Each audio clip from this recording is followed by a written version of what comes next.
Muchachos, muy buenos días. ¿Cómo están? Eh, bueno, los saludo y vamos a trabajar. Más saludos ya romanticismo, necesitamos ahorita trabajar bastante. ¿Me pueden indicar, tal vez con una manito o hablando, si es que me escuchan, por favor? Ya, perfecto. Escucha, profesor. Listo, muchas gracias. Vamos a ver, vamos a compartir la pantalla. Compartir la pantalla. Un segundo. Compartamos la pantalla. Pantalla. Aquí estamos. Comenzar ahora. Y estamos listos para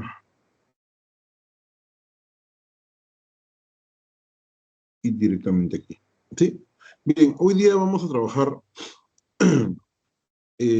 con textos dialécticos. Vamos a hacer primero un poco de teoría, ¿sí? Y la voy a hacer, a ver, yo planteaba hacerla de una manera muy particular. Vamos a hacer la teoría sobre el texto dialéctico rapidito, ver los dos ejemplos de texto dialéctico y en los ejemplos de texto dialéctico, ¿sí? Hay algunas preguntas sobre tipos de argumento y tipos de falacia. Pero yo quisiera que aborden, que abordemos por sí mismos los ejercicios sobre, sobre los tipos de argumento y tipos de falacia, y luego vayamos a mirar particularmente los ejemplos que la separata pide. Miren, aquí está la parte de texto dialéctico, es lo que les estoy diciendo, termina aquí en este cuadro, y luego hay una serie de ideas como los tipos de argumento y los tipos de falacia. ¿Qué propongo yo? Eh, Trabajar primero la teoría del texto dialéctico, saltarnos los tipos de argumentos y falacias estratégicamente, ir directamente a las lecturas, a los ejemplos. Hay dos lecturas de texto dialéctico continuo y de texto dialéctico discontinuo. Ahora vamos a ver qué es cada cual, ¿ya? Y luego, y luego de eso, perdón un segundo, volver a la teoría. ¿Por qué quiero hacer eso? Les voy a explicar. Porque quiero que ustedes en casa intenten solucionar por sí mismos los problemas que alguna pregunta de los ejemplos les plantea. Es decir, quiero que traten de ser un poco autónomos, buscando, leyendo, pensando y resolviendo. Si no les sale, no pasa nada, porque lo vamos a resolver juntos. Y además luego va a ver la explicación teórica que les estaba comentando. ¿Ok? Vamos a probar un poquito entonces de la madera con la que están hechos, porque es importante enfrentarse a esa situación problemática también durante las pruebas, ¿ok? El texto dialéctico, vamos con la teoría, es aquel en el que se presentan dos posturas opuestas sobre un mismo tema polémico.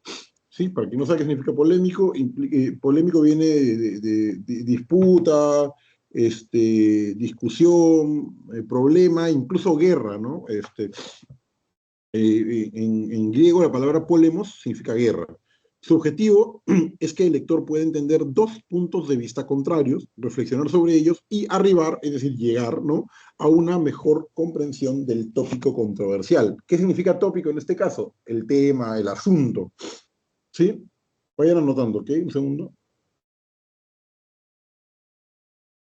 Eh, Perdón, justo me están...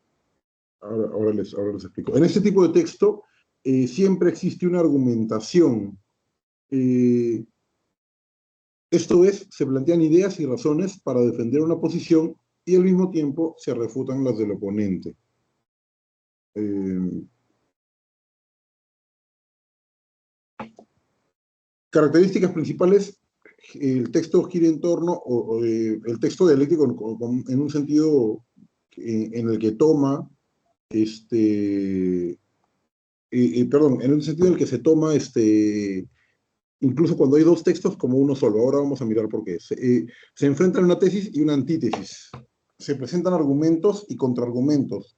Puede haber falacias y hasta sofismas. Ahora vamos a ver la diferencia entre uno y otro. Pero para nuestro objetivo actual son básicamente lo mismo, ¿sí? Son ideas que son mentirosas, aunque parezcan verdaderas, en general, ¿sí? Eh, y funciona como un debate intenso, a veces más, a veces menos intenso. ¿De qué les hablaba hace un ratito? Existen dos tipos de texto dialéctico. El primero es el texto dialéctico continuo, ¿ok? Y esto, por favor, con pinzas, porque es muy raro que aparezcan textos dialécticos continuos en los exámenes, ¿sí? Normalmente no aparecen textos dialécticos continuos. Ha aparecido, pero no es común. ¿Qué es? El texto fluye sin cortes, sus elementos o partes aparecen de manera continua, es decir, no son texto A y texto B, ¿sí? Sino es un solo texto largo donde se presentan las dos posiciones, donde el mismo autor presenta las dos posiciones. ¿Sí? Hay una presentación temática, una tesis, una antítesis y una síntesis. ¿Sí? Es decir, una propuesta, una idea que contradice la propuesta y una suerte de resumen final. Esto es importante, ¿ok? Luego está el texto discontinuo, que es el más común para hablar de textos dialécticos en el examen de admisión y en los exámenes de la pre. Es decir, donde aparecen dos fragmentos de texto que pueden ser del mismo autor, incluso partes del mismo texto, ¿sí? Pero implican posturas contrarias, o pueden ser incluso de dos autores distintos, en textos distintos, ¿sí? Donde un sujeto X, opina sobre algo. Por ejemplo, yo podría escribir una columna en el periódico acerca del valor de las academias preuniversitarias, ¿sí? Y escribo mi columna, doy mis argumentos, mis ideas a favor de ellas, ¿no? Y luego mañana, luego de leerla, mañana en otro periódico, una persona que está en contra de mis ideas, escribe una respuesta en el periódico dando una crítica, dando su crítica a mis ideas y a mis argumentos en la columna original. Eso es lo que normalmente pasa en los ejemplos de los ejercicios que trabajamos comúnmente para los exámenes de admisión. Ahora vamos a ver la diferencia en vivo y en directo, ¿sí? Eso se llama texto discontinuo. El texto se organiza en partes separadas, ¿sí? Visualmente, capítulos o fragmentos. Cada parte, por lo general, presenta una postura contraria a la otra. Se pone el texto A, que defiende una postura, y el texto B, que se pone en la anterior, y no hay una síntesis, ¿sí? No la hay porque los dos textos son independientes entre sí. ¿Sí? Entonces, vamos a mirar. Aquí hay unos pequeños tips, si quieren. Tema polémico, asunto que genera discusión. Posición, punto de vista del autor. Tesis, afirmación principal que quiere demostrarse o defenderse. Argumentos, razones que apoyan la tesis. Contraargumentos, razones que refutan la tesis. Hasta aquí quedamos en esta primera parte de la explicación teórica. Luego vamos a ver las tipologías de argumentos. Como les dije, es estratégico. Quiero que ustedes sufran un poco, si quieren, en el sentido de que aquí está todo. Podrían ustedes ir a su separata y consultar si es que no les sale algo. Lo que quiero es que se fogueen solos. Pero primero vamos a ver esto. Miren, por favor, acá hay cómo reducir tamaño. Quiero ver si puedo reducir tamaño para que se vea completo. No, parece que no. ¿Qué es esto? No, después. Iba a probar este botón que nunca he usado, pero mejor malo conocido a bueno por conocer, así que mejor no hago nada. Que ven, este texto íntegro, más o menos larguito, como podría ser en algún caso algún texto continuo, o como podría ser algún texto que luego va a tener una imagen que lo apoya. Ese texto así larguito es un texto dialéctico continuo. ¿Qué tiene como característica? Perdónenme la redundancia que parece hasta sonsa, que es continuo, pues que no hay corte visible, que el corte lo realiza el lector, ¿sí? Conscientemente, cuando ve que el argumento cambia. Ahora vamos a ver en qué momento, yo les voy a avisar, ¿sí? Este tipo de textos no es común, métanselo bien en la cabeza. Igual puede salir, pero ya sería pues un sorteo casi, ¿no? Bien, la introducción de la inteligencia artificial en la gastronomía ha abierto un campo de innovación sin precedentes. La alianza entre chefs y científicos de datos está permitiendo descubrir combinaciones de sabores inéditos, optimizar procesos de cocina y diseñar menús personalizados. Herramientas como Chef Watson de IBM o Spoon Guru muestran cómo los algoritmos pueden analizar grandes volúmenes de datos para crear platillos únicos y adaptados a las preferencias de cada comensal. Bajo esa perspectiva, la IA no reemplaza la creatividad humana, sino que la potencia, brindando a la industria alimentaria soluciones que van desde la reducción del desperdicio hasta el desarrollo de proteínas alternativas más sostenibles. Esta es una postura, como verán, a favor o positiva, más que a favor, positiva sobre el uso de la inteligencia artificial en la gastronomía, en la industria gastronómica. Veamos el siguiente párrafo. Sin embargo, aquí hay un corte evidente, la incorporación de la inteligencia artificial en la cocina no está exenta, es decir, no está excluida de cuestionamientos. Para muchos críticos, la automatización excesiva amenaza con diluir el carácter artístico de la gastronomía, que depende no solo de la técnica, sino también de la sensibilidad y el toque personal del chef. Además, persisten obstáculos económicos y culturales. No todos los restaurantes pueden costear sistemas avanzados y algunos consumidores miran con recelo la idea de que un algoritmo decida qué sabores deben de gustar, que también es un prejuicio, porque una cosa es que un algoritmo decida qué cosa vas a comer y también lo podría hacer un chef, ¿no? Un chef especialista, solamente que costaría más trabajo. Así surge un interrogante fundamental. ¿Esta evolución tecnológica puede mantener la esencia humana que distingue a la cocina como expresión cultural o la reduce a ser un simple proceso industrial? Como verán, aquí hay un contraargumento. El segundo párrafo sirve como contraargumento. Y finalmente, el último párrafo, una síntesis. Visto de este modo, es razonable reconocer que la IA, inteligencia artificial, debe concebirse como un recurso de apoyo y no como sustituto de la creatividad gastronómica. La clave está en encontrar un equilibrio, aprovechar las ventajas de la analítica de datos para optimizar recursos, predecir tendencias y experimentar con ingredientes sin perder de vista que la experiencia culinaria también es emoción, tradición y cultura. Bien, muchachos, podemos empezar en todo caso nuestro tiempo de realizar el ejercicio. Inicien, por favor, voy a poner mi mágico cronómetro. Háganme alguna pregunta si es necesaria, pero si es posible, les voy a decir así con la mano en el pecho, no lo hagan hasta el final. Si algo les dificulta, dos trucos fundamentales, como siempre les digo, de parte de un hombre más viejo que ustedes.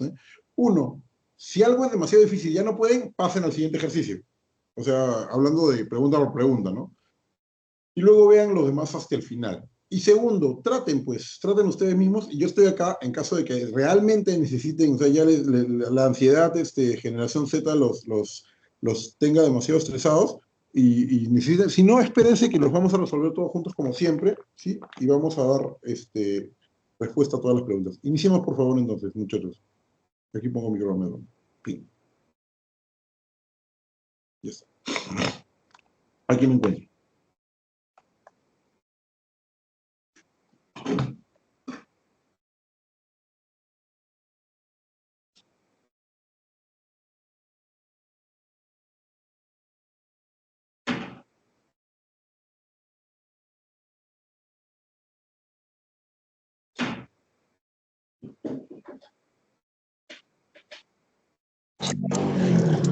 Me tengo que ir.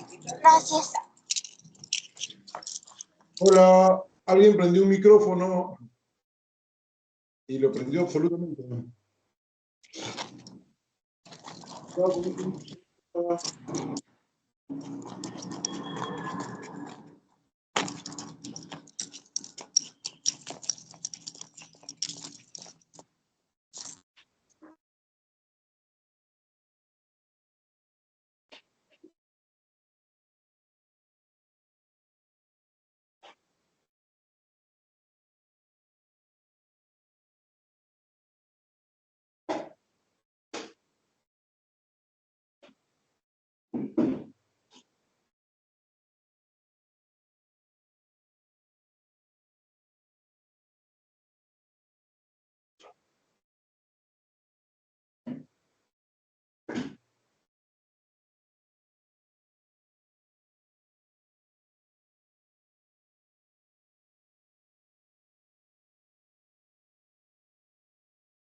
Hay un micrófono encendido todavía, tengan cuidado, muchachos.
Porfa, el micrófono.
Bien, vamos a trabajar. Espero que no haya sido muy difícil. Por favor, hay una persona que hace rato, o espero que no sea más de una, ha tenido el micrófono prendido. Por delicadeza hay que tener cuidado con eso, no vaya a ser que se filtre algún ruido de la casa que no debería escuchar la demás gente, ¿ok? Cuidado con eso, por favor. Bien, la polémica desarrollada en el texto, ¿sí? Gira en torno a, la respuesta es la letra dedo, ¿verdad? D de dedo, al impacto, perdón, a ver, voy a subrayar primero, al impacto de la inteligencia artificial en la gastronomía entendida como praxis cultural, ¿sí? De un lado es un potenciador y de otro lado es una amenaza, ¿no? Dos, respecto a la inclusión de la IA en la actividad gastronómica, la mención de científicos de datos se puede considerar como un argumento. La C. La C, por autoridad. Ahora vamos a ver qué es el argumento por autoridad, pero si quieren ponerlo de alguna manera, la ciencia, en su sentido amplio, es como la autoridad universal, ¿ok? 3, con relación a la desconfianza de los comensales, es congruente, es decir, consecuente, es lógico, señalar que los algoritmos digitales, La A. muy bien, la A, interfieren con una decisión personal y única. Es decir, a ver, más o menos lo que está diciendo es que el uso de este tipo de tecnología manipula un poco así, la voluntad, pero yo creo que no. Ya después, no sé si han visto la película Ratatouille, ¿sí? La ratita esta que... Remy, la ratita cocinera, ¿no? Él también adivina los gustos de la gente, ¿no? Y te dice qué combinaciones te van a gustar más. Hay una escena muy bonita donde le dice a su hermano, al gordo Emil, muerde tal cosa y ahora muerde tal otra en este momento. Entonces, claro, te va a gustar y le gusta, ¿no? Porque sabe de ingredientes, sabe de cocina y sabe de los gustos de la gente. Después, otra película que también pueden ver como para hacerse una idea de qué estamos hablando es la película Chocolate, ¿no? Que es Johnny Depp el protagonista, que también es muy bueno. Se trata de una mujer que es medio mística, y es chocolatera y prepara diferentes postres con chocolate y te va diciendo, según cómo te conoce, te va diciendo cuál es tu postre favorito, tu tipo de chocolate favorito, y siempre acierta, ¿no? Bueno, en fin. 4. Se infiere que como beneficio el empleo de los algoritmos digitales en la producción de platillos permitiría... D. E de enano. Ahora vamos a ver por qué. Calcular con precisión los insumos. Acá nos centramos en la idea de que no hay, o sea, como es un cálculo exacto y no un cálculo humano, la cuestión sería tremendamente más precisa y además se podrían ver nuevas y múltiples formas de, por ejemplo, aprovechar los restos o los elementos que no se, que, digamos, de modo calculado, científico, matemático, para aprovechar recursos, ¿sí? Ahora, aquí una compañera respondió la D de dedo. Dice, indagar en el uso de productos exóticos, ¿sí? Y eso es cierto, ¿sí? La D podría ser una clave. Lo que sucede es que se puede afirmar más precisamente o con más carga de certeza, si desean, la E, porque ante lo que ya tenemos, esto es un razonamiento complejo, ante lo que ya tenemos podemos llevar a cabo determinadas acciones. El tema de indagar productos exóticos implicaría la intervención de más agentes que la inteligencia artificial o que meros algoritmos. ¿Sí? Y la suspicacia de pensar que realmente existe la pregunta por nuevos ingredientes y la necesidad de alimentar la inteligencia artificial con datos. En cambio, en el caso del cálculo preciso de insumos, la cosa se hace, desde mi punto de vista, más evidente y más clara. ¿Se entiende por qué? Sí, profesor. Ok. 5. Si alguien, acá viene una pregunta de las difíciles si es que no han leído los argumentos, que es lo que vamos a ver después. Si alguien sostuviera que el uso de la IA en gastronomía destruye la creatividad y vuelve a los comensales en autómatas, se podría decir que comete la falacia la C, No, la B del hombre de paja. Ahora vamos a ver por qué. La causa, la C es post hoc ergo propter hoc, se entiende como causa falsa, pero acá no hay una relación de causa-efecto. Lo que se está haciendo es construir lo que se llama en argumentación un hombre de paja, es decir, crear un problema a partir de una mala interpretación de un hecho. Por ejemplo, digo, el uso de la IA lo que va a hacer es que la gente se vuelva cada vez más tonta, porque no va a hacer esfuerzos por investigar por sí mismo los conocimientos que requiere. Pero en principio la gente no investiga, entonces no es problema de la IA. Pero más allá de eso, la IA no está hecha para eso. La IA está hecha más bien para colaborar o para cooperar con la inteligencia humana, dándole una herramienta de, por ejemplo, no sé, pues, efectivización. Entonces, la idea de que algo malo va a pasar porque puede pasar es crear un falso problema, es meterse en camisa de 11 varas. ¿Sí? ¿Hasta aquí hay alguna pregunta o cosa que no entiendan para continuar? Si no, ¿alguien más tiene alguna pregunta? ¿Alguien no le ha salido o algo para explicar bien? Bien, entonces vamos a trabajar.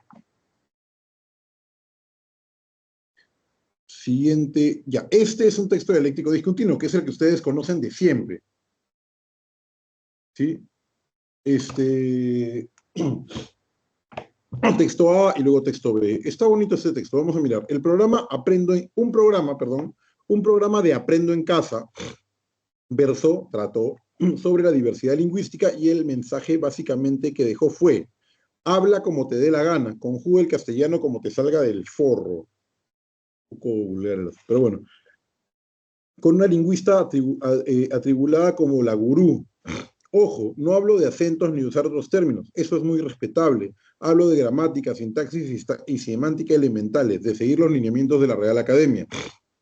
En el colegio no puede alentar que los escolares piensen que decir pe, cuchillo, aiga, de mi hermano su carro, me soñé o estábanos es lo correcto. La lingüista Virginia Zavala podrá creer en relativizar las reglas del castellano para hablarlo como cada uno le parezca, o que justificar el practicar un castellano atroz por una óptica relativizadora esté bien, pero esas convicciones ideológicas no deben ser enseñadas a escolares. ¿Sí? Se habla bien el idioma y punto. Así sea pobre o rico, capitalino o provinciano. Encima culpan a la educación escolar por intentar imponer un castellano correcto. Yo estoy de acuerdo con eso, por si acaso. Yo creo que hay que entender las variedades, especialmente de castellano hablado, pero no se puede enseñar lenguaje o comunicación sin tener conciencia y hacer tomar conciencia a los estudiantes de un estándar. Bien, texto B. La diversidad del español o castellano es también una manifestación de la riqueza cultural de nuestra sociedad. Y lejos de ser un óbice, un obstáculo, ¿sí? Una piedra en el camino, debe ser reconocida y valorada. Cada variedad de esta lengua refleja una historia, una identidad y una forma de ver el mundo que merece ser respetada. Uno de los retos más importantes en la lucha contra la discriminación lingüística recae en las escuelas. Como espacio de formación, la educación debe desempeñar un papel clave en la valorización de diferentes variedades del castellano. Es fundamental que los docentes reconozcan que los niños y las niñas adquieren distintas formas de idioma como parte de su proceso de socialización y que éstas no deben ser vistas como errores. Por consecuencia, la escuela debe fomentar una conciencia lingüística crítica en los estudiantes, ayudándolos a comprender las relaciones de poder que existen entre variedades de castellano y promoviendo el aprendizaje del castellano estándar, esto es justamente de lo que estoy hablando, sin desvalorizar sus propias formas de expresión. Es que no es una cuestión de valorización simple y sencilla, es entender que el estándar es mucho más herramienta comunicacional que el castellano o las lenguas locales, porque el estándar es justamente lo que todo el mundo puede entender. Bueno, en fin. Vamos a poner aquí el cronómetro. Inicien, muchachos.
A ver, ya estamos por acabar.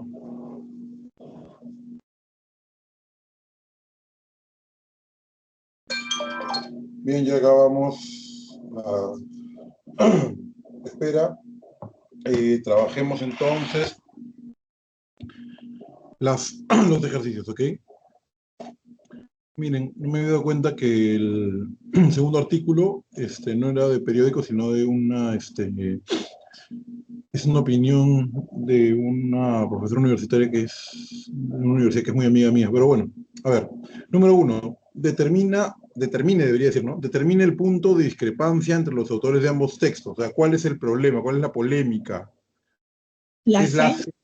Muy bien, el tratamiento y la valorización de la diversidad lingüística del castellano en los colegios. Mi opinión, si les interesa, es que deberíamos respetar a la gente y no discriminarla, pero se tiene que enseñar el estándar, que es lo importante, ¿no? Porque si llega un punto en el que no nos podemos entender, ya no estamos hablando la misma lengua. Bien, vamos al 2. Respecto de la lengua castellana o española, se infiere que el autor de A tiene una visión B esencialista. Este es el castellano y nada más. Pero yo creo que esa es una valoración extrema. Yo creo que el Pato es menos radical, pero bueno, es la alternativa que había, ¿no? 3. Si un estudiante dijera, ahí hubieron 2 asesinatos anoche, entonces el autor del texto A plantearía que este alumno... La A. Ciertamente. ¿Cuál es el problema? ¿Me pueden decir? Debería ¿Hubieron? decir hubo. Hubo. ¿Sí? Muy bien. Pues esa es una especie de pregunta doble agente, ¿no? Es al mismo tiempo verbal y lenguaje. 4. A partir de la postura del texto B se infiere que la escuela debe ser el espacio... Vamos a ver. La E. ¿verdad? Para disminuir la discriminación idiomática. Debería ser un espacio para anular y no disminuir, anular toda discriminación. Pero bueno, vamos a darle gusto a los autores. 5. En el texto B, el antónimo de óbice significa, si óbice es Obstáculo. obstáculo, ¿sí? En el texto B el término óbice significa escollo, B de barco. ¿Ya? Una vez más, aquí es uno de esos ejercicios un poco malvadillos, si quieren, en los que la alternativa, la alternativa, estoy hablando bien, es tan difícil como la pregunta, ¿no? Porque tampoco utilizamos comúnmente la palabra escollo. pero bueno, el diccionario lo salva y como les dije al principio, háganme caso, estoy más viejo, hagan su propio diccionario y van a ver cómo de pronto su vida cambia, ¿sí? Quiero que veamos rápidamente la teoría sobre la argumentación que les había prometido, ya que además se han presentado preguntas sobre argumentos. Vamos a la página que dice tipología de argumentos. Denme un segundo, por favor, que me acomoden una zona. ¿Sí? Bien. Los argumentos son razones que usamos para defender una aserción, o sea, una afirmación principal o una tesis. Esto es sentido común, ¿ok? Vamos a ver los tipos de argumentos y vamos a leer los ejemplos y tal vez ejemplificar un poco más. Por analogía, se comparan dos entidades o procesos, también puede ser situaciones, ¿sí? Para establecer la validez de un caso sobre el otro o en base al otro, ¿sí? O con base en el otro. ¿Sí? Miren el ejemplo. Así como una planta necesita agua para vivir, el ser humano necesita educación. El agua es nutriente para la vida y la educación es nutriente para la vida humana, que es más espiritual, ¿no? Claro, uno diría sí, pero el humano también necesita agua. Sí, sí, sí, pero estamos haciendo analogía. ¿Sí? Luego, por generalización, a partir de diversos casos se llega a una conclusión mayor. ¿Sí? Se ha observado que varios metales se dilatan por acción del calor, por ende, el calor dilata los metales. ¿Por qué? Porque se observa de modo inductivo, si quieren, esta conducta del metal ante el calor. Por signos, esto acá suena muy misterioso, pero no lo es tanto. A partir de diversos casos, por signos, se emplean indicios o señales como pruebas. De pronto sale mucho humo por esa casa, ¿sí? Probablemente se esté produciendo un incendio. Lo mismo podríamos hacer si hablamos, por ejemplo, del lenguaje corporal. Me miró de tal manera, entonces le molesto, le incomodo, me envidia, lo que quieran, ¿sí? Por causa, se muestra una relación de causa-efecto. Veamos el ejemplo. Dado que el consumo de tabaco daña severamente las células pulmonares, se infiere que el tabaquismo es cancerígeno. Y por autoridad, esto me gusta, se cita expertos para reforzar la tesis y ideas propuestas. El premio Nobel de Física, Sheldon Glashow, sostiene que la teoría de supercuerdas es deficitaria por su exigua base experimental. Solamente quiero darles un alcance que es fundamental, en especial en el criterio de autoridad, porque eso le va a servir para verbal y para la vida.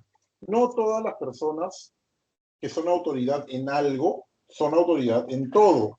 O más bien, para decirlo mejor, porque lo he dicho bastante mal, creo yo, las personas no son autoridad en todas las materias. ¿Qué significa? Nosotros tenemos la costumbre de decir, no, eso lo ha dicho un premio Nobel, está bien, ¿premio Nobel en qué? ¿Y sobre qué está opinando? Por ejemplo, aquí está perfecto, porque es un premio Nobel de física opinando sobre temas de física, ¿sí? Si fuera un premio Nobel de literatura, habría que prestarle atención. Como persona, todo el mundo tiene derecho a que le presten atención, pero como autoridad, en este caso, no. La autoridad es aquello que surge o que hace que la gente reconozca que es una buena idea seguir los consejos o las directrices de determinada persona porque tiene conocimiento, ¿sí? Hasta aquí sobre los argumentos. ¿Hay alguna pregunta para si no pasar a las falacias? ¿Todo queda claro? Bien. Las falacias son razonamientos defectivos. Defectivo significa con defectos, ¿no? Pero que ejercen una fuerza disuasiva, ¿sí? Solamente un análisis preciso puede establecer un error falaz. Claro, es un análisis preciso, claramente, pero también tengan en cuenta que el hábito hace el maestro, ¿no? La costumbre de reconocer los argumentos falaces lo va a hacer reconocerlos rápidamente. Ahora, también hay que tener en cuestión un asunto. No tiene, bueno, aquí en este caso sí, ¿no? Pero porque son los ejercicios. Pero no tienen que saberse los nombres de las falacias para reconocer una falacia. Las falacias se deben reconocer por cómo están estructuradas formalmente. Entonces vamos a mirar. Falacia ad hominem, ¿sí? Donde se ataca a la persona y no sus ideas. Mira esto, si casi estás en la bancarrota, ¿cómo puedes hablar de economía internacional? Pues es que no se olviden que la economía internacional es un campo que también, aparte de práctico, es teórico. Entonces una persona puede hablar de lo que le dé la gana siempre que sepa la teoría. El asunto es que no puede dar ejemplo práctico del resultado, que es otra cosa, ¿no? Una falacia que normalmente, por ejemplo, comete nuestra prensa política, por favor, esto no es propaganda ya para ningún candidato, no se vayan a poner sensibles. Imagínense que yo digo, ¿cómo Keiko va a hablar de democracia? Sí, pues ya ella no es demócrata, pero puede hablar de democracia, porque la democracia no es un tema privado, ¿no? Y no es un tema que implica una cuestión completamente práctica todo el tiempo. Se habla de democracia también en la teoría, y de eso puede hablar cualquiera, ¿sí? Ad baculum, se usa la fuerza como amenaza. Ustedes seguramente ya les han dicho, si han estado en alguna academia, que ad baculum significa a palazos, ¿no? Sí, pues es verdad, se usa la fuerza como amenaza para convencer. Miren esto, no siempre es fuerza física, de hecho casi nunca, esperemos, ¿sí? Si no aceptas lo que te digo, no garantizo que conserves tu puesto, ¿no? Esto es una sutil, o tal vez no tan sutil, amenaza, ¿no? Si no, digamos, trabajas a mi ritmo o con mi lógica, yo no sé lo que te puede pasar, ¿no? Es un poco argumento, en el Perú actual podría llamarse argumentum ad extorsionem, ¿no? Pero bueno. El siguiente es el argumentum ad ignorantiam, que es muy simpático también. ¿Sí? Afirmar que algo es cierto porque no se ha demostrado lo contrario. ¿Sí? Ya que nadie ha demostrado que Dios no existe, entonces existe. ¿Sí? Y esto es un argumento tremendamente falaz, porque sobre la existencia o no existencia de Dios, ¿sí? Sobre ninguna de las dos se ha dicho nada concluyente. Entonces, claro, un ejemplo de que algo no haya sucedido no es demostración de que suceda o al revés, ¿ok? Argumentum ad verecundiam, ¿sí? Cuando se emplea a un no experto como autoridad, es decir, cuando se puede emplear a cualquiera que es experto en algo inclusive, pero no en lo que estamos discutiendo. Miren aquí, este es el caso actual más interesante, ¿no? Ese streamer famoso sostiene vigorosamente, además, que la Tierra es plana. En consecuencia, el terraplanismo es una idea respetable. No, no lo es. No lo es. Pues quítense eso de la cabeza. Por más que un streamer famoso lo diga, salvo que ese streamer sea doctor en astronomía, y si lo fuera no diría esa barbaridad, ¿sí? No tenemos por qué tomar en cuenta su opinión. Una opinión no vale por sí misma ni por quien la dice, ni por quien la dice por completo, pero mucho menos vale cuando quien la dice o quien la da es una persona que no tiene ningún crédito académico para decirlo, ¿sí? Pero pasa lo mismo cuando quien la da tiene créditos académicos, pero no en la ciencia de la que está hablando, ¿sí? Ad populum, creer en lo que la mayoría acepta. Todo el pueblo rechaza ese político, en conclusión es malo, es execrable, dice. Pues que no, la democracia en ese caso estaría muy mal usada, porque el hecho de que la mayoría de personas piense algo, tenga una opinión determinada, no hace al objeto de la opinión algo considerable, porque podemos tener a muchísima gente equivocada. ¿Sí? Es curioso porque dicen, no, pero es que no puede ser que todos se equivoquen. Sí, sí puede ser. Sí puede ser. ¿Sí? Argumentum ad nauseam, repetir una idea a cada momento para hacerla parecer verdadera. Ustedes no sé qué tan dicharacheros sean en casa, pero en mi casa lo son mucho, ¿sí? Entonces, seguramente conocen este refrán que dice, miente, miente, que algo queda, ¿no? Este refrán es perfecto para ejemplificar esta falacia. Una cosa se dice y se dice y se dice y se repite y se repite y se repite hasta que la gente de pronto ya pierde el juicio y de pronto acepta eso como verdad. Por ejemplo, se dice que la cultura cristiana es machista, ¿no? Pero las pruebas no existen, a pesar de que, o sea, se dice y se dice y se dice lo mismo. Si ustedes estudian en profundidad la doctrina, se van a dar cuenta que esa es una tremenda falacia, ¿no? Pero claro, se ha expandido una suerte de leyenda negra, si quieren, sobre determinadas cuestiones. Falacia ad antiquitatem. Ah, perdón, perdónenme por favor, que no he leído aquí el ejemplo.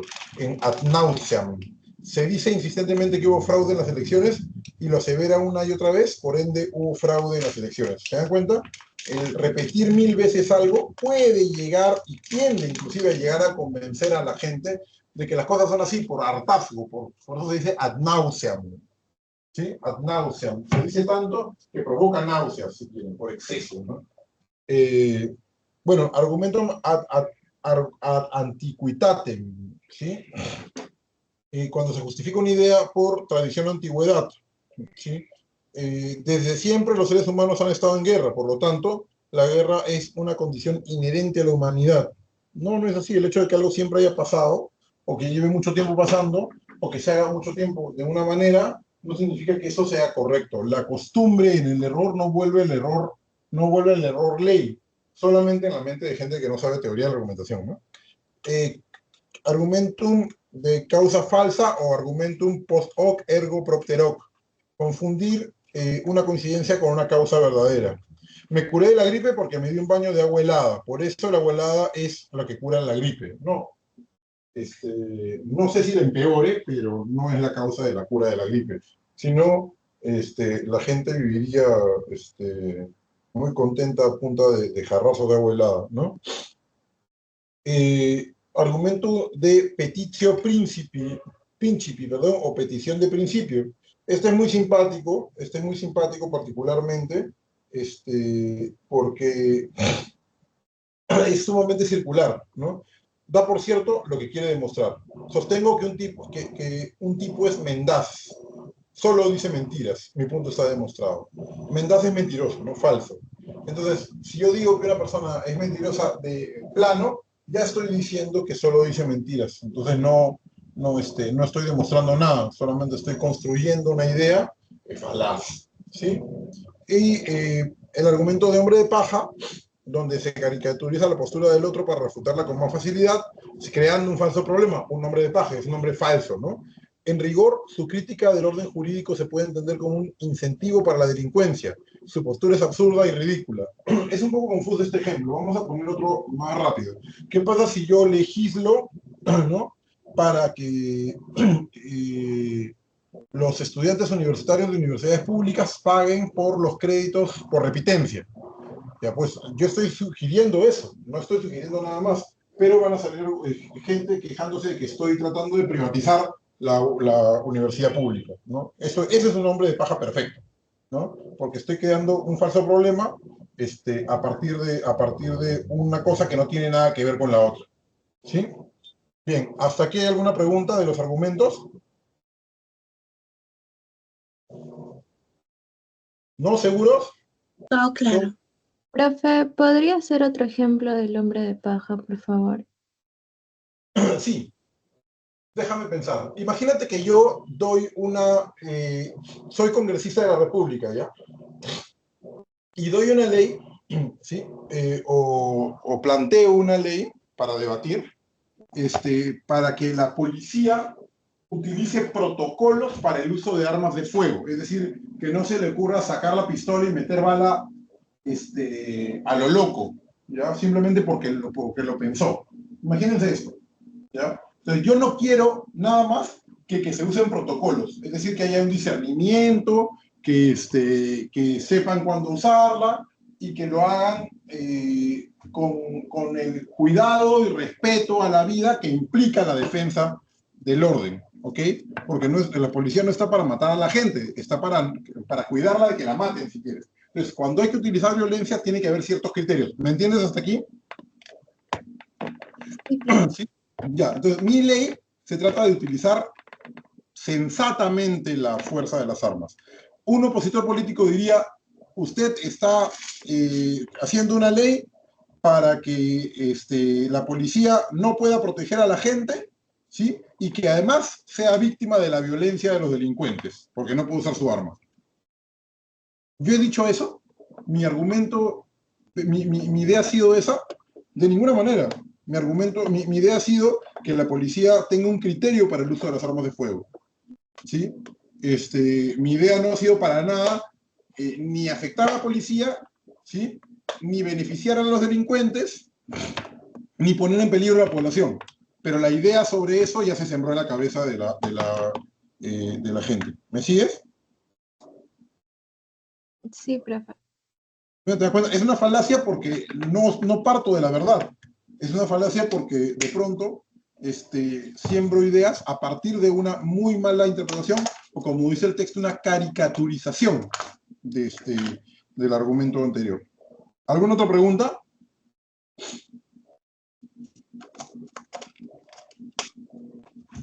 Bien, vamos a leer la siguiente lectura para poder continuar con el trabajo, ¿ok? Un segundo, ya estamos. La introducción... Uy, perdón. Se me cruzó la alarma con otra cosa. La introducción de la inteligencia artificial en la gastronomía... Perdón, esto no es. Esto está resuelto. Esto también ya está resuelto. Son los dos ejemplos. Vamos al texto. Ya está. Uno de los grandes problemas en el transporte terrestre nacional es la incapacidad de cumplir los plazos programados debido a distintos tipos de inconvenientes en la ruta. Pues tenemos no solamente uno, sino muchos inconvenientes en la ruta de transporte terrestre. En los corredores del norte, el 25% de los viajes presentan retraso. En el sur, los resultados son extremos. Más del 50% de los viajes que transportan quinoa desde la zona sur, Puno y Ayacucho, presentan retrasos. Quizá por la mala calidad de las vías y la longitud de los trayectos. Muy en contraste con el 5% de los viajes de la Cebolla que viajan por la costa. ¿Sí? La Cebolla llega rápido. El corredor más problemático en línea con lo reportado por los organismos del MTC, Ministerio de Transportes y Comunicaciones, es el de la zona centro, debido a la alta congestión existente en la carretera central, que imposibilita el tránsito fluido de vehículos. ¿Sí? Respecto de la causa de los retrasos, la más importante es la calidad de las vías, que según los transportistas encuestados, ocasiona más de un cuarto de las demoras. Hay una figura ahí que vamos a ver. Otro factor importante estrechamente vinculado con la calidad de las vías es la congestión en la ruta, que es especialmente problemática en los corredores saturados como la carretera central. Al excesivo número de controles, asimismo, cerca de un quinto de los agentes afirma que los retrasos se deben a trámites o al excesivo número de controles, lo que se liga a la intensiva labor fiscalizadora de Sutran, principalmente vías troncales. Lo que pasa es que acá, bueno, ustedes lo viven seguramente cada vez que tienen que llegar, a algún sitio.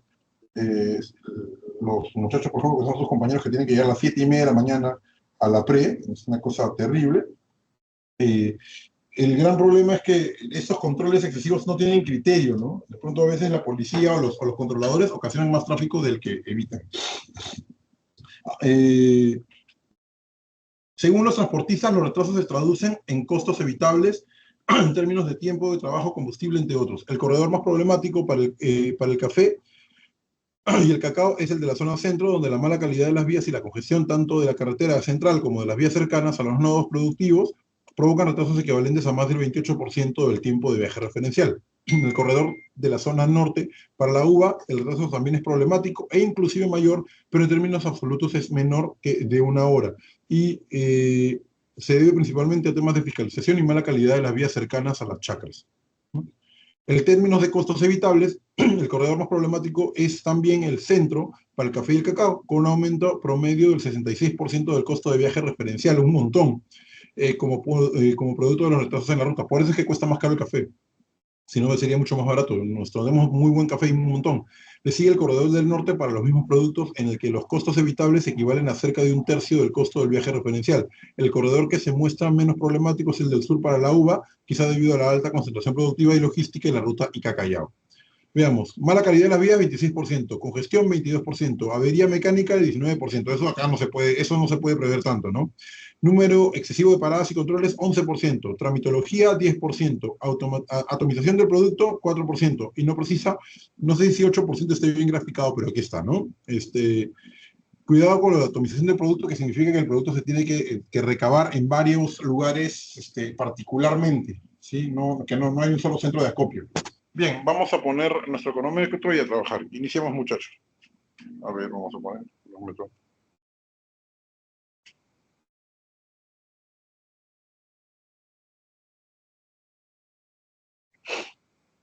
Bien, trabajemos.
Pero como para que veas la relación entre humanos y árabes que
estamos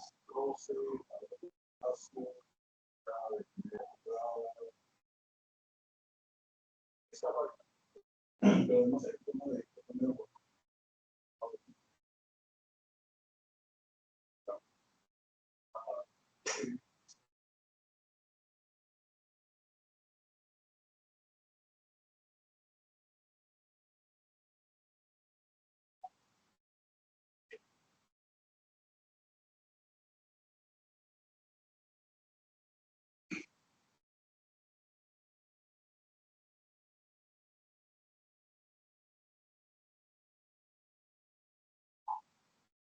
de la familia paciente.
No, mejor.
Pero miren esto, está increíble hacia dónde va.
Ya que vamos a iniciar. Faltan 14 segundos.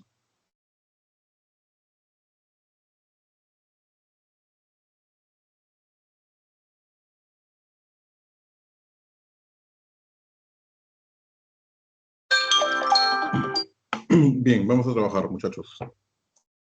Me quiero activar mi segunda pantalla. Tengo una segunda pantalla por aquí para ver las claves más fácil. Y aquí estamos. Número 1. ¿Cuál es la idea principal que se desarrolla en el texto? Uy, no, ¿qué dice? La ¿Qué dice? C. Un segundo, por favor, ya. Dado. La D de dedo, muy bien. Un problema fundamental del Perú al transportar productos es el retraso por obstáculos entre las vías. Bien, bien, bien. Alguien dijo la C, si no me equivoco. Sí, veamos la C. Las causas centrales de los retrasos en transportes livianos son subsanables con la mejora de la ruta. No, no está diciendo eso el texto. De hecho, el texto, si fuera así, sería un texto argumentativo. Y no estamos hablando de un texto argumentativo, sino de un texto informativo. 2. En el texto, el antónimo de saturado sería... Despejado. Muy bien, despejado. C, despejado. C de casa. 3. De acuerdo con la información del texto, el principal problema que sufren los transportistas en la ruta obedece... La Dado. La A. A de árbol. A la despreocupación por reparar o construir carreteras eficientes. El problema de nuestro país es un poco decida del gobierno y 2, porque tenemos una geografía muy pesada, ¿no? Pero claro, es una geografía pesada sin perdón, ¿qué hice? Bueno, no pasa nada, no. A ver, si pongo esto acá. Profesor, ¿puede explicar la D? Porque está entre las dos. Sí, dame un segundo, por favor.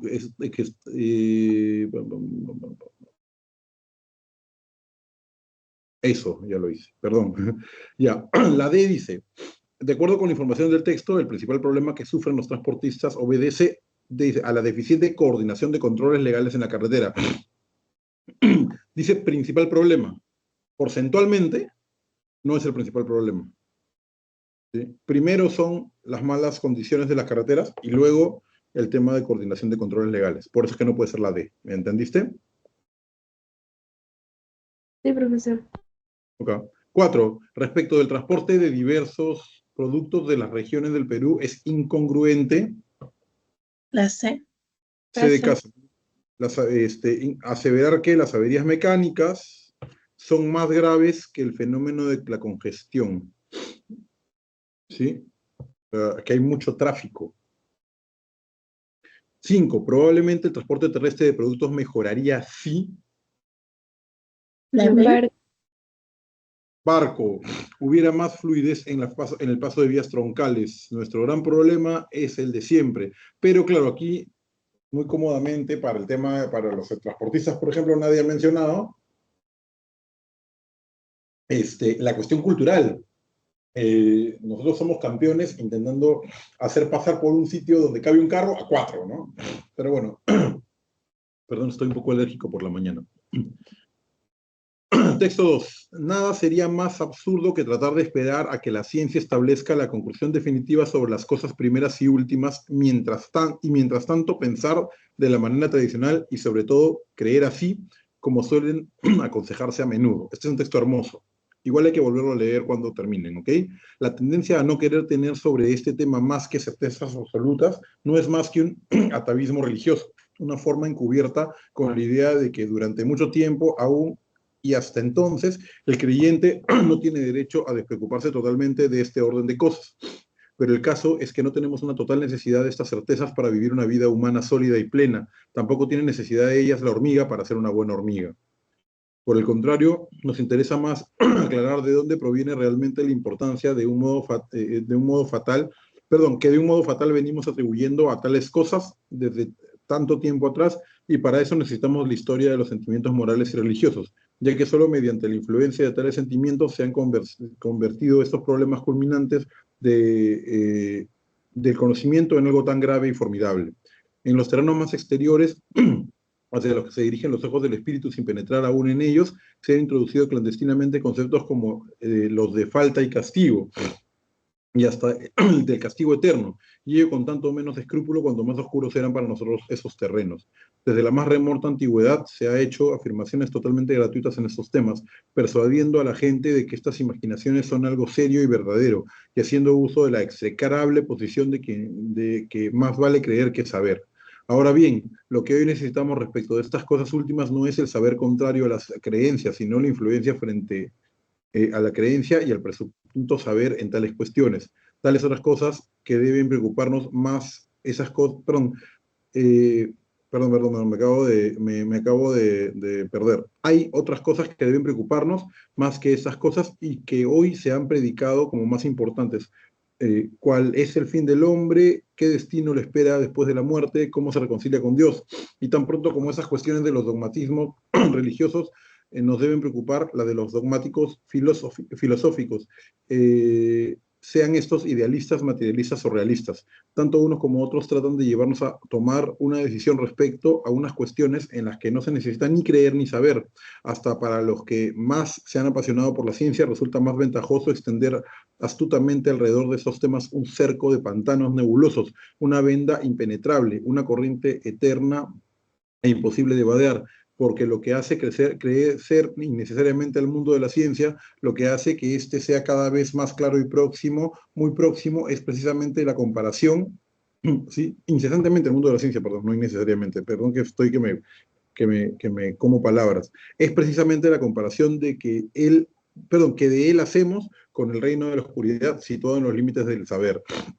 Es preciso que nos reconciliemos con objetos próximos y que dejemos de mirarlos con desprecio, como se ha hecho hasta ahora, en que se ha estado dirigiendo la vista a las nubes y a los espíritus nocturnos. Durante siglos enteros, en los diferentes estadios de la civilización, el hombre ha estado viviendo miserablemente en bosques y cavernas, en terrenos pantanosos y bajo cielos cubiertos de nubes. Ahí ha aprendido a despreciar los presente e inmediato, la vida y a sí mismo. Y nosotros, a pesar de habitar los planos más luminosos de la naturaleza y del espíritu, conservamos aún por herencia en nuestra sangre algo de ese veneno que es el desprecio hacia las cosas inmediatas. ¿Bien? Es un texto hermoso, como verán, de Nietzsche,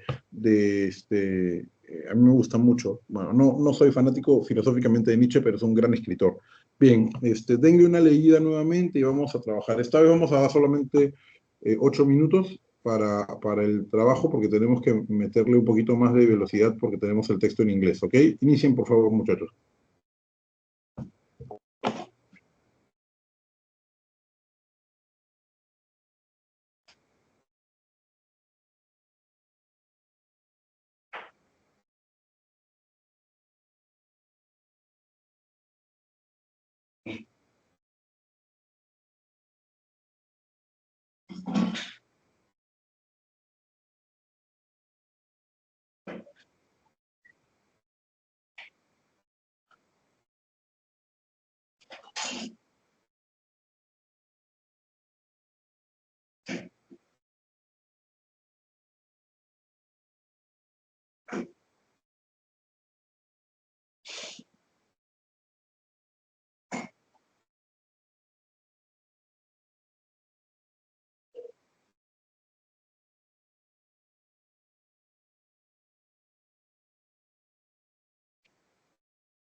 Bien,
vamos a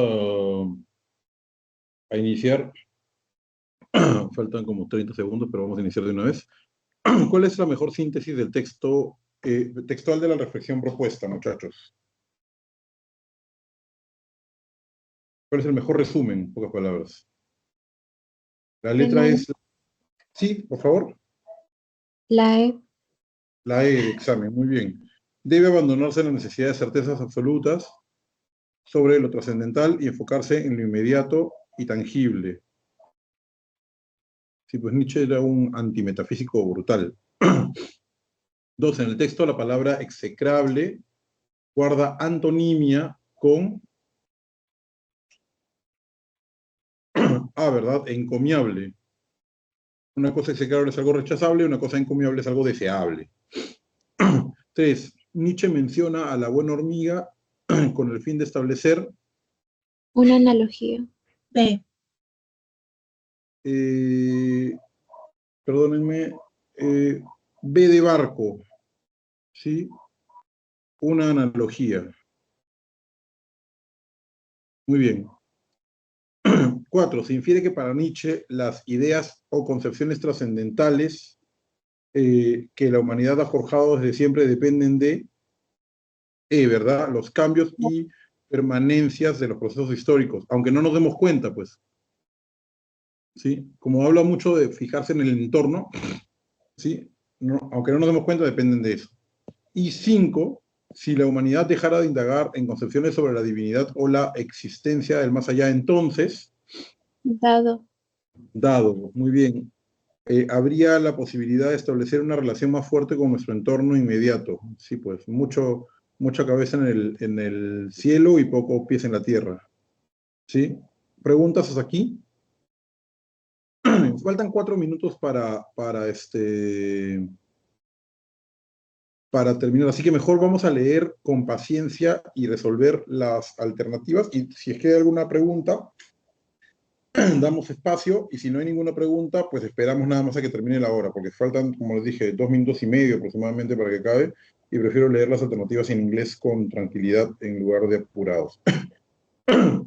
¿Sí? What is the central purpose of the author of the passage? ¿Sí? La propuesta central es la D de dedo, para que lo tengan en cuenta. To explain the main meaning of the film Sounder. Main meaning es algo así como que el significado central, principal, ¿no? ¿Sí? La 1 es la D de dedo. 2. Determine the contextual synonym of treat. La respuesta es la A de árbol. 3. Regarding the officer who shoots Sounder, it is consistent to affirm that he, A de árbol, displays a racist attitude. Tenía una o desplegaba o demostraba una actitud racista. 4. It is inferred that one of the central themes of the film Sounder is, B de Barco, the abuse of authority against Black Americans. Aquí. Y luego, if Nathan Lee had enjoyed a sort of economic comfort, B de Barco, that he would not have been arrested by the sheriff. B de Barco. Voy a repetir las alternativas, ¿ok? A ver, un segundo. Ya, repitamos las alternativas. Número 1, dado. 1, dado. Número 2, árbol. Árbol. Número 3, otra vez árbol. 3, árbol. 4, barco. Y 5, otra vez barco. ¿Todo claro? ¿Alguna pregunta? Pues nos queda literalmente 40 segundos de clase. Voy a ir, justo tengo una clase después, entonces voy a quitando aquí las marcas que hice. Perdón, un segundo. Sí. Bien, muchachos, nada, les agradezco mucho, estudien un montón, cuídense, voy a quitar de una vez a compartir pantalla y nos vemos en una semana, ¿sí? Cuídense mucho, cualquier cosa, pues la próxima semana me puede hacer las preguntas cómodamente igual, ¿sí? Que les vaya muy bien, muchachos, chao, chao.